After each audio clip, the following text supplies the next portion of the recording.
আজকে আমি আপনাদের সাথে পটলের রেসিপি শেয়ার করব। ঘরে ছিল এই 4টে পটল, তো 4টে পটল আমি ভাতে সেদ্ধ করে নিয়েছি, দেখতেই পাচ্ছেন। আর এখানে হচ্ছে কাঁচা লঙ্কা, রসুন, কালো জিরে দিয়ে মিক্সার বাটিতে আমি পেস্ট করে নেব। আর পটল খেতে তো আমার খুব অসাধারণ লাগে, তাই ভাবলাম ভাজা পোড়া তো সব রকমের খাওয়াই হয়, তাই জন্য আজকে ভর্তা বানাবো। তারপরে এই দেখুন সব কিছু মিক্সড করে আমি পেস্ট করে নিয়েছি।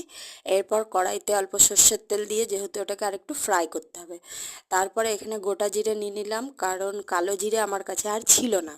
তো যেটুকুনি ছিল আমি সেটা পেস্টে দিয়ে দিয়েছিলাম। আর এখানে গোটা জিরে ফোড়ন দিয়ে তারপরে এই পেস্টটা আবার আমি কড়াইতে দিয়ে দিলাম। তারপরে দেখুন ভালো করে এটা নাড়তে হবে। তারপর দেখবেন যখন জল শুকিয়ে যাবে তখনই নামাতে হবে। আরে বাবা, আপনাদের বলতেই ভুলে গেছি যে এইখানে আমাকে একটু নুন আর হলুদ দিতে হবে। সো হলুদ তো আমি আর দেবো না, দেখুন আমি এখানে নুন দেব। নুন দেওয়াটাই যে খুন্তিতে একটু লেগে আছে সাদা সাদা হয়ে, কারণ নুন যখন ঢালছিলাম দিতে মনে ছিল না।